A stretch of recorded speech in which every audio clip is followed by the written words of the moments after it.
What's up, everybody? I want to give you another update on what's going on in our church. There's a lot of questions people have asked, things kind of what's going on. And also because I'm a pastor, I got some insights of maybe some deeper things that are going on, what God might be doing kind of on the inside, which isn't just about kind of doing things in person or having services, but what God's kind of up to. So we're going to talk about that and the update for today and kind of the flow. I like to give a flow of what's going on. We're going to start with kind of some encouraging stories, talk about life groups meeting live and in person and youth group and kind of stuff like that. Kids ministry, Sunday mornings, what are we doing with that? What's Covenant Grove doing? And then some insights of what God might be doing on the inside with some thoughts from Isaiah. It's a tough book, but that's what we're doing for our devotions right now. We just finished the prison letters and talking about who's jumping into devotions and who's not and what that might mean and give you a little insight there. So let's start with some of the great things going on. Our church is strong right now. Even though we don't have services on Sunday morning in the building, we are having services. I love when people talk about church reopening. Our church ain't never closed, people. Our church has been open. The doors aren't open, but the church is open because the church is the people. We actually have a sign in the building on the way in says, "We are the church," and the church has never stopped. We've been praying for each other. We've been helping each other. People have been praying for their pastors, for us, and just letting us know, letting the other pastors know, hey, how can we help you? How can we pray for you? Where do you need help?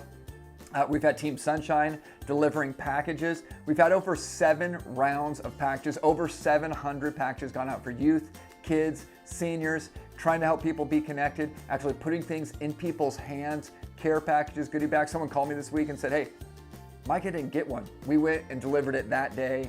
If you missed one, let us know. It's one of the great things our church is doing to stay connected, and people are stepping up. People are joining that team. It's awesome. If you want to join that team, jump in. It's awesome. Our financial giving is strong. Thank you for everyone who's giving. Some people have stepped up and gone above and beyond. Thank you for doing that, so our church doesn't have to worry about it. We've been able to give benevolence to people who have need, can't pay their bills, have lost jobs.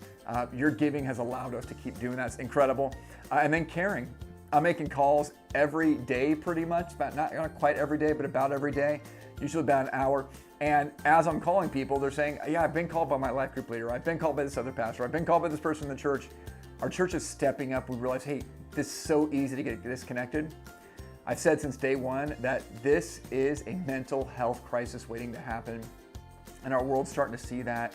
But those of us who've stayed connected, it's hard, but we've been able to say, hey, I'm supported, I'm not alone, and what a difference it makes. We just want to say again, stay connected, be connected, receive those calls, call back. Our church loves you. We're reaching out. Let's do that.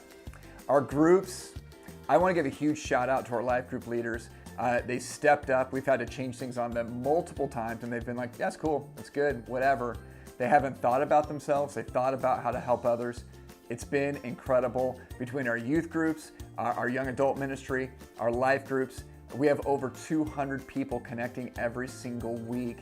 Our kids ministry is doing some great things as well. They did some Zoom events, and we're very excited about that. And one of the things we're very excited to announce, I'm super excited to announce, is with restaurants opening, we are having our life groups begin meeting live in June.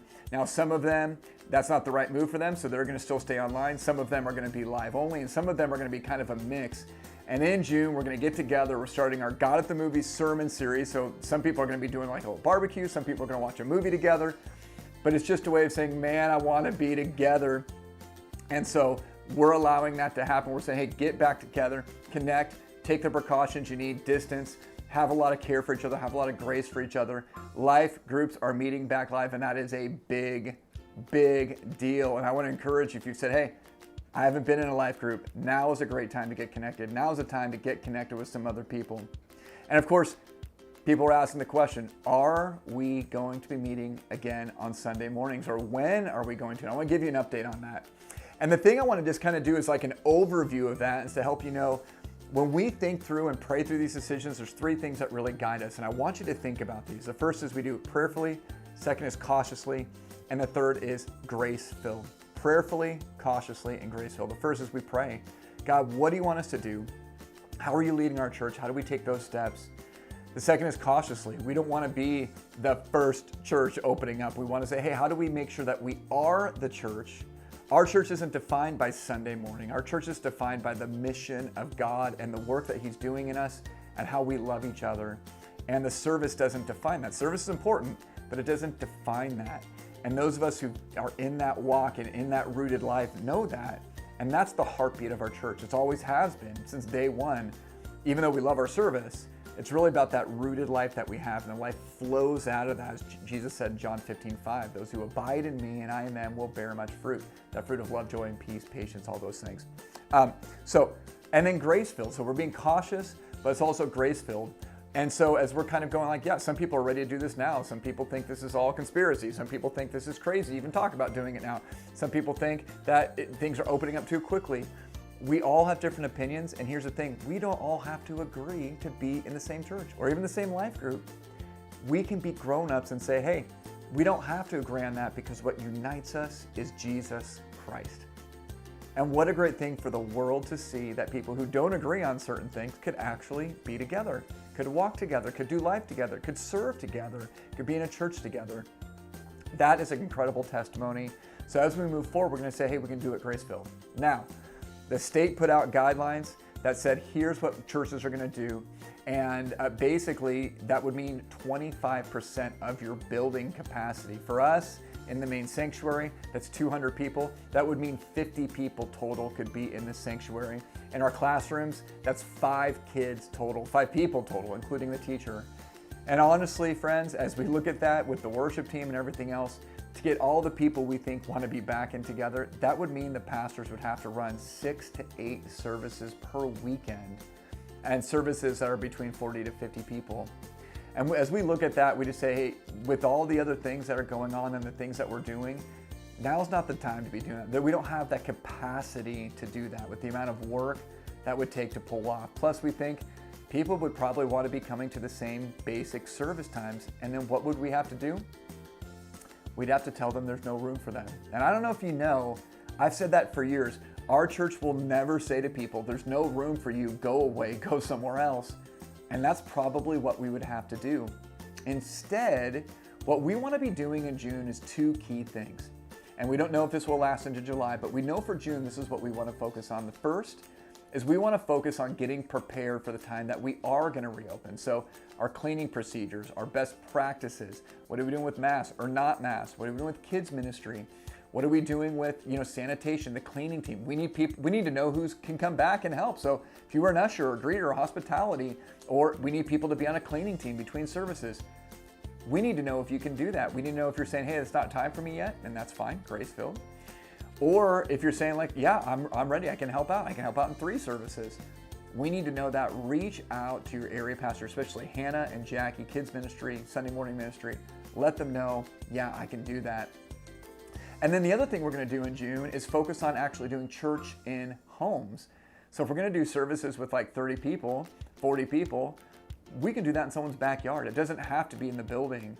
And that can happen through a life group. It can happen just at someone's home and say, hey, come over to my house, interact in a way that feels comfortable for you, but let's do church together in a way that actually is a little bit. So you're not there around 200 other people, but you're there around 30 other people, which is a good first step. And in all of this, I think we're going to have to appreciate what we have rather than focusing on what we don't have and saying, hey, we are allowed now to meet in person with our life groups. Let's celebrate that. Let's do that. And so that's kind of the update on that. If you can help out, let me know. Keep praying for our church because we have lots of options, lots of choices, lots of decisions. But what's guided us is to say, who are we as a church?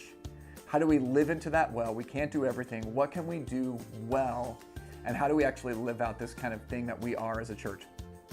Okay, we have a new devotion on Isaiah that we put out. And I hope you've been able to kind of go through that and start in on that. It's on Facebook, it's on Instagram. We put the card up on our website as you can kind of click through that. Isaiah's a tough book. He's a book about kind of giving judgment. The leaders of Israel were not being faithful to God. And God basically told them, because of that, you're going to get punished, and there's going to be a time where there will not be worship in Israel. Here's what it says in chapter 1.